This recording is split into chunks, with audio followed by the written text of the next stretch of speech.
నమస్తే అండి. ఎక్కడ ఉంటారు? నేను శాంతినగర్ కాలనీ ఫైరింగ్ రేంజ్ 15 డివిజన్లో ఉంటాను. నేను గత 30 సంవత్సరాల నుండి ఇక్కడనే ఉంటున్నాను. నేను పుట్టింది కరీంనగర్లో అయినా పెరిగింది మాత్రం ఇక్కడనే నేను. ఓకే అన్న, ఇక్కడ పరిస్థితుల్లో మీ గతంలో ఇదైతే కొన్ని డంపింగ్ యార్డ్స్ అన్ని సమస్యలు ఉన్నాయని చెప్పేసి అన్నారు.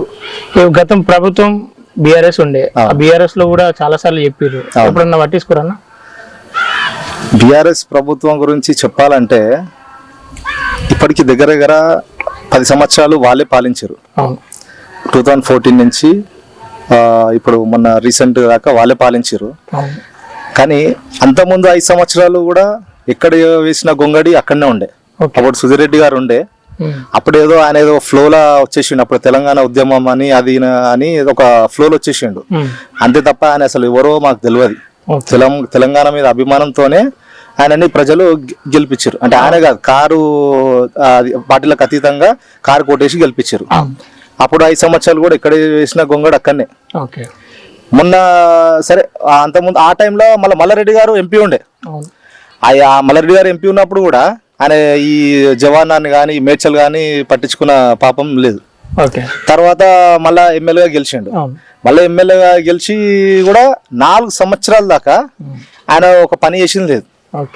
ఎప్పుడు చూసినా కరోనా వచ్చింది కదా అని అదొక సాకుతోని ఆ 4 సంవత్సరాలు గడిపిండు. నేను ఒకటే ప్రశ్న అడుగుతా, కరోనా సరే భారతదేశం అంతా వచ్చింది, ఒట్టి మన తెలంగాణ రాలేదు, భారతదేశం అంతా వచ్చింది. మళ్ళీ కరోనా వచ్చినాక కూడా ఈ అదేమంటారు మళ్ళీ ఇక్కడ ట్యాక్స్లు వసూలు చేసారు. ట్యాక్స్లు అయితే వసూలు చేయకుండా అయితే లేరు కదా. కరోనా వచ్చినాక కూడా కొంచెం లేట్ తీసుకుండొచ్చేమో కానీ మళ్ళీ ట్యాక్స్లు వసూలు చేసారు. మళ్ళీ డెవలప్మెంట్ ఎక్కడ పోయింది? అంటే ఎప్పుడు అడిగినా మేము ఏదైనా ప్రశ్నిస్తే అంటే ప్రజలు ప్రశ్నిస్తే మా కరోనా వచ్చింది కదా అని చెప్తుండే. మళ్ళీ కరోనా వచ్చినాక కూడా మళ్ళీ ఈ ట్యాక్స్లు అయితే మీరు మాఫీ ఇవ్వలే కదా, ట్యాక్స్లు వసూలు చేసారు కదా. ఇంత పెద్ద జవానాల్లో ట్యాక్స్లు వసూలు చేసారు. మళ్ళీ డబ్బంతా ఎక్కడ పోయింది? ఈ ఎలక్షన్ల ముందే ఈ కొన్ని సీసీ రోడ్లు మనకి పడ్డాయి తప్ప అసలు అంత ముందు బాసం చెప్పాలంటే బీజేపీ పార్టీ వాళ్ళు ఇక్కడ ఎప్పుడైతే బండి సంజయ్ గారు అక్కడ స్టేట్ లో 2020లో అతను అధ్యక్షుడుగా మన బీజేపీ పార్టీ నుంచి అయ్యాడో అప్పటి నుంచి అక్కడ స్టేట్ లో ఇక్కడ జవానాల్లో కేవలం బీజేపీ పార్టీయే ఉద్యమాలు పుట్టిగా రాలేదు. మాకు మెయిన్ రోడ్ మీరు 2020లో మన హనుమాన్ టెంపుల్ ఉంటుంది అక్కడ. ఆ హనుమాన్ టెంపుల్ నుంచి ఇప్పుడు ఇక్కడ చిన్నపురం దాకా రోడ్ ఎంత అధ్వానం అంటే అంత అధ్వానం. అది ప్రజలకు తెలుసు. 2000 ఆ టైంలో అసలు మా బీజేపీ పార్టీకి అసలు అది ఆ కాన్స్టిట్యున్సీ వేరొస్తుంది. ఏది మల్కాజిరి కాన్స్టిట్యున్సీ వస్తుంది. అసలు అది మనకు సంబంధమే లేదు. ఏది ఇప్పుడు మన ఈ బాలాజీనగర్ కమాండ్ దాటినాక అసలు మనకు సంబంధం లేదు. అయినా కూడా ఇక్కడ నుంచి ప్రజలు డైలీ కమ్యూట్ అవుతున్నారు కాబట్టి మేము కూడా అక్కడ పోరాడినాం. సారీ, మన బీజేపీ పార్టీ అక్కడ పోరాడింది. అక్కడ మొత్తం రోడ్ చాలా దూరం ఉండే. అసలు పోరాడితే బీజేపీ పార్టీ పోరాడడం వల్ల అక్కడ రోడ్డు పడ్డది. ప్లస్ ఇక్కడ ఇప్పుడు మన కమాండ్ నుంచి ఇది కూడా మెయిన్ రోడ్డు 2 సంవత్సరాలు దాన్ని నాంచారు. 100 ఫీట్లు వేయమని బీజేపీ పార్టీ పోరాడింది. కానీ వాళ్ళు ఎన్ని ఫీట్లు వేసారు? ఇప్పుడు మొత్తము దగ్గర 50 ఫీట్లో ఇప్పుడు ఎంత ఉంది అంతే. ఒక బస్సు వస్తే ఒక బస్సు ముందుకు వెళ్ళదు. ఆ వేసే ప్రక్రియలో కూడా ఎన్నో యాక్సిడెంట్లు అని మనకి మీకు చూపిస్తాను. చాలా మంది బాధితులు ఉన్నారు. కాళ్ళీన కొట్టుకున్న వాళ్ళు ఉన్నారు, కింద పడి మొత్తం కొట్టుకుపోయిన వాళ్ళు ఉన్నారు. అట్లా మళ్ళీ ఇక్కడ డంపింగ్ యార్డ్ గురించి మీరు ఇందాక అడిగారు కదా. డంపింగ్ యార్డ్ కూడా ప్రతి గవర్నమెంట్ కూడా ఏ గవర్నమెంట్ వస్తే ఆ గవర్నమెంట్ మేము తీసేస్తాం, మమ్మల్ని గెలిపియండి అని అంటారు. కానీ గెలిపించినాక మాత్రం అది ఎక్కడ ఉందో అక్కడనే ఉంటుంది. మళ్ళీ ఇప్పుడు ఇంకొక పవర్ ప్లాంట్ కూడా పడుతుంది అక్కడ. మళ్ళీ ఈ వెహికల్స్ కూడా ఇక్కడ పర్మిషన్ లేవు. అసలు ఇక్కడ వెళ్ళే పర్మిషన్స్ లేవు. వెహికల్స్ కూడా డంపింగ్ యార్డ్ కి వెళ్ళే ఇక్కడ నుంచి లేదు దారి. మన ఇక్కడ బండ్లగూడ నుంచి రావాలి, సపరేట్ గా రూట్ ఉంది. దానికోసం కూడా బీజేపీ పార్టీ కొట్లాడింది. లేకపోతే మీరు అసలు చూస్తే ఇప్పటి వరకు మీరు నిలబడితే దగ్గర గంటలో ఒక 10 బండ్లు వెళ్తాయి. అసలు వాళ్ళు పట్టించుకోవట్లేరని బీజేపీ పార్టీ కార్యకర్తలు ప్రతి క్షణము ఏ బండి కనిపిస్తే ఆ బండిని ఆపుతుండే. అట్లా చాలా కేసులు అయినాయి కూడా మా బీజేపీ పార్టీ వాళ్ళ మీద. సరే అన్న, గతంలో ఇదే పార్లమెంట్ నుండి రేవంత్ రెడ్డి కూడా ఎంపీగా గెలిచిండు. ఆ తర్వాత మార్పులు జరిగినాయి. అసలు ఆయన జవానానికి వస్తాయి కదా మార్పులు జరగడానికి. ఆయనని అంటే రేవంత్ అన్న ఒక ప్రశ్నించే గొంతు, కానీ ఆయనని ప్రజలు పార్టీలకు అతీతంగా ఓటేసారు. ఎందుకంటే అప్పుడు మల్లారెడ్డి ఉండే ఆయన ఏం చేయలేదు కాబట్టి అరే రేవంత్ రెడ్డి అన్న అని ఒక యూత్ అంత ఫాలోయింగ్ ఉంది, అరే మంచిగా మాట్లాడతాడు గట్టిగా మాట్లాడతాడని ఆయనని గెలిపిస్తే ఆయన ఒక్కసారి కూడా జవానాకి రాలే. ఒక్కసారి జవానార్ వచ్చిందని చెప్పండి 5 సంవత్సరాల నేను సగం గుండు కొట్టించుకుంటా. మార్పు ఏం జరగలేదు అంటారు వాళ్ళ చెప్తున్నా కదా. మొన్న ఆయనకి సర్వే వచ్చింది, ఎవరికి మన మల్లారెడ్డికి సర్వే వచ్చింది ఏమని, నువ్వు ఓడిపోతావు అని అనగానే ఏం చేసిండు, మొత్తం ఆయన సొంత నిధులతోని మొత్తము ఇక సీసీ రోడ్లు అవి ఇవి వేయించుండు. అంటే ఆయన స్వార్థం కోసం తప్ప అరే ఈ ప్రజలు కష్టపడుతుర్రు, అరే చాలా పోవడానికి వాళ్ళకి ఇబ్బంది అవుతుంది, రావడానికి ఇబ్బంది అవుతుంది అని ఆయనకి ఏం లేదు. ఆయన ఏముంది మంచిగా ల్యాండ్ క్రూజర్ లా వస్తాడు పోతాడు, రోడ్ల మీద తిరిగేటోళ్ళు మేము పొద్దంతా తిరిగేటోళ్ళు దగ్గర 2 లక్షల పైన ఉన్న జనాభా రోడ్ల మీద తిరుగుతూ ఉంటది. అంతే కదా, వాళ్ళేమో కార్లు వస్తారు, అద్దాలు నింపు బ్లాక్ ఫిలిం ఉంటది, ఏం కనిపించదు వాళ్ళకి. మళ్ళీ వచ్చినప్పుడు రోడ్ అంతా క్లియర్ చేస్తారు, వాళ్ళకి ఏడ తెలుస్తుంది. ఇక్కడ మెయిన్ రోడ్ వేయక ముందు ఆ చెత్త లారీల కోసం డంపింగ్ యార్డ్ కోసం అక్కడ రోడ్ శాంక్షన్ అయిందంటే మీరు అర్థం చేసుకోండి. ఇక్కడ దగ్గర ఈ మెయిన్ రోడ్ అయినా కూడా మా బీజేపీ ఇక్కడ ఉన్న లోకల్ బీజేపీ కార్యకర్తలము దగ్గర 10 సార్లు మేము ఆ మెయిన్ రోడ్ కోసం కొట్లాడినాం. మీరు అడగండి, ఇక్కడ ప్రజల్ని ఎవరైనా అడగండి, గత 4 సంవత్సరాల నుండి మేము పోరాటం చేసుకుని వస్తున్నాం. ఏ రోజు కూడా రేవంత్ రెడ్డి పట్టించుకోలేదు. కాంగ్రెస్ పార్టీ గురించి చెప్పాలంటే ఏదో ఆడ కర్ణాటకలో బుల్చుక్లా గెలిచింది అంతే, అర్థమైందండి. బుల్చుక్లా గెలిస్తే అప్పటిదాకా అసలు ఈ తెలంగాణలో అసలు కాంగ్రెస్ పార్టీ ఊసలేదు. అప్పుడు ఇక లేచి నిద్ర లేచి ఇక అరే ఇక అక్కడ కర్ణాటకలో గెలిచింది, ఇక ఇప్పుడు జర మనము ఇక కష్టపడాలా అని అప్పుడు నిద్ర లేచి వచ్చారు తప్ప అంతకుముందు మన తెలంగాణలో చూస్తే 2020 నుంచి మొన్నడ ఎలక్షన్ల దాకా ఏదో కొన్ని బీజేపీ పార్టీ కొన్ని తెలియకనో కొన్ని ఏ పార్టీ కూడా పర్ఫెక్ట్ ఉండదు, కొన్ని తప్పులు చేస్తుంటది. కొన్ని బండి సంజయ్ అన్న అని అధ్యక్ష పదవి నుంచి తప్పేయడము ఇవి కొన్ని మిస్టేక్స్ జరిగినాయి. దానివల్ల ఇవి రేవంత్ రెడ్డి గారు సీఎం అయ్యారు తప్ప ఆయన ఏమి ఉద్యమం చేసి ఆయన సీఎం అయ్యింది ఆయన మాత్రం సొంత కష్టమైతే కాదు.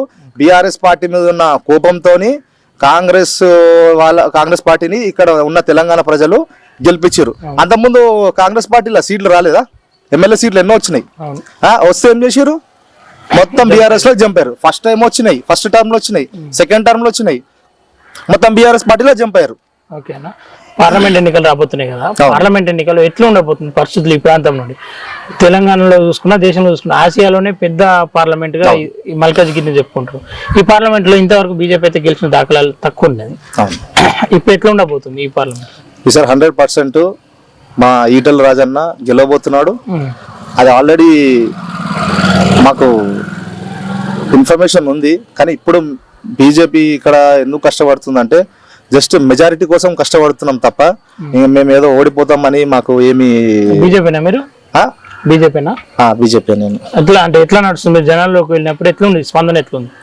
చాలా మంచి స్పందన ఉంది. ఎందుకంటే ఈటల రాజేందర్ అన్న అనేది ఆయన ఒక తెలంగాణ ఉద్యమకారుడు. తెలంగాణ రాకముందు కూడా ఏపీ ఉన్నప్పుడే అతన్ని అక్కడ హుజరాబాద్ ప్రజలు ఎన్నోసార్లు ఎన్నుకున్నారు ఆయన, అంతే కదా. అట్లా తర్వాత తెలంగాణ వచ్చినాక ఆయన పడ్డ కష్టం వల్ల మళ్ళీ తెలంగాణ వచ్చినాక ఆయన 2 సార్లు మంత్రి అయ్యారు. తర్వాత ఈ కేసీఆర్ ద్వారా చేసే లెక్కలకి అన్ని వర్గాల ప్రజలు తట్టుకోలేక ఆ పార్టీ నుంచి అసలు బీజేపీ పార్టీ ఇక్కడ అధికారంలో లేదు. సెంట్రల్ ఉండొచ్చు కానీ ఎంతైనా రాష్ట్రంలో లేదు. అయినా కూడా ఆ పార్టీని కేసీఆర్ ద్వారా పెట్టే టార్చర్ వల్ల ఆయన మా బీజేపీ పార్టీలోకి రావడం జరిగింది. ఆయన తలుచుకుంటే అంటే వేరే పార్టీలోకి వెళ్ళొచ్చు కానీ ఆయన కూడా మా పార్టీలోకి, ఎందుకంటే బీజేపీ పార్టీ అంటే అందరికీ మన సమానంగా చూసే పార్టీ. అందుకే ఈ పార్టీలో వస్తే భవిష్యత్తు ఉంటది. ఈ పార్టీలోకి వచ్చినాకే మనము దేశం కోసము ధర్మం కోసము ఒక సేవ చేయొచ్చు అనే దాంతోని ఆయన అన్న ఈ పార్టీలోకి వచ్చిండు. తప్పకుండా అన్న ఈసారి గెలుస్తుండు. కానీ ఒక ఆడబిడ్డగా నేను వస్తున్నాను గెలిపించండి అనే ఒక నినాదాన్ని ఎత్తుకొని వస్తుంది సునీత మహేందర్ రెడ్డి. మేము బీజేపీ పార్టీ ఆడవాళ్ళని చాలా గౌరవిస్తాం. మేము అన్ని పార్టీల కంటే మా పార్టీలో చాలా ఆడవాళ్ళకి చాలా గౌరవిస్తాము. ప్రతి ఒక్కళ్ళ మేము అక్క చెల్లె తమ్ముడు అని మేము అనుకుంటాము. కానీ అసలు ఆమె ఈ పోయి ఇక్కడ ఎందుకు వచ్చి కంటెస్ట్ చేస్తుందో నాకైతే అర్థమైతలేదు. ఓకే. ఆల్రెడీ ఇక్కడ ఒక పెద్ద పుల్లి ఉంది, ఏదో ఇక ఆమె పబ్లిసిటీ కోసము ఇక్కడ వచ్చి నేను ఈటల రాజేందర్ మీద నేను నిలబడ్డా అని మళ్ళీ వచ్చి ఇక్కడ పోటీ చేస్తుందో నాకైతే అర్థం కాదు. కానీ అసలు ఆమెని ఎవ్వరు గుర్తుపట్టరు కూడా. ఓకే. ఇప్పుడు చెప్తున్నాను, ఎవ్వరు కూడా అసలు గుర్తుపట్టరు. ఇప్పుడు కనీసం గుర్తుపట్టాలి. ఇప్పుడు తెలంగాణలో ఈయన ఎవరు అంటే కనీసం గుర్తుపట్టాలి, ఓట్ల సంగతి తర్వాత. అట్లా ఆమె అసలు పాపం మా ఆవిడని ఎవరు గుర్తుపట్టారు. వేస్ట్గా కాంగ్రెస్ పార్టీ కూడా తెలుసు ఎట్లయినా ఈటల రాజేందర్ గారు గెలుస్తున్నారు అని ఒక ఎందుకు మన పరువు తీసుకోవాలని పాపం ఆమెను తీసుకొచ్చి ఇక్కడ నిలబెట్టారు, ఆమె టికెట్ ఇచ్చి నిలబెట్టిపించారు. రాగి లక్ష్మారెడ్డి చూసుకుంటే ఎమ్మెల్యేలు అందరు ఈ ప్రాంతంలో ఉన్న ఎమ్మెల్యేలు అందరు మా ఊళ్ళో ఉన్నారు, మేమే గెలుస్తామని చెప్పేసి ఆయన ధీమా వ్యక్తం చేస్తున్నారు. అదే చెప్తున్నాను కదా, ఇటు కాంగ్రెస్ కానీ బీఆర్ఎస్ కానీ ఈసారి అసలు ప్రజలల్లో వాళ్ళ పార్టీ కోసము అసలు ఆలోచించే వాళ్ళు ఇప్పుడు ఎవరు లేరు. ఎందుకంటే లోకల్ వేరా సెంట్రల్ వేరా. ఒకవేళ సెంట్రల్లో బీజేపీ రాకపోతే ఈ భారతదేశం నాశనం అవుతుంది, ఇక్కడ ఉన్న మెజారిటీ ప్రజలు నాశనం అవుతారని ప్రతి ఒక్క పౌరుడికి, తెలంగాణ పౌరుడికి తెలుసు. ఇక్కడ కాదు, ఈ తెలంగాణ నలుమూలన ఎవరైతే ప్రజలు ఉన్నారో యూత్ నుంచి ముసలి వారి దాకా తెలుసు. ఈసారి తప్పకుండా బీజేపీకే పగ్గమ్ము కడతారు. ఇక్కడ 100% మాకు 10 నుంచి 15 సీట్ల దాకా రాబోతున్నాయి. మళ్ళీ కేంద్రంలో మోదీ గారి ప్రభుత్వమే రాబోతుంది, దాంట్లో ఎలాంటి డౌట్ లేదు. 100% అది మనం చెప్పడం కాదు, ఇక్కడ ఉన్న భారతదేశ ప్రజలు చెప్పడం కాదు, యావత్ ప్రపంచమే బీజేపీ వస్తుందని మొత్తం కోడే కూస్తుంది. అది ఇక అక్కడ యావత్ ప్రపంచమే కోడే కూస్తున్నప్పుడు మన ఇక్కడ భారతదేశంలో ఉన్న ప్రజలు ఎంత చెప్పండి, ఎన్ని దేశాలు ఉన్నాయి? అట్లా అందుకే ఫిర్ ఎక్ బార్ మోదీ సర్కార్ అబ్కి బార్ 400 పార్. Okay, thank you.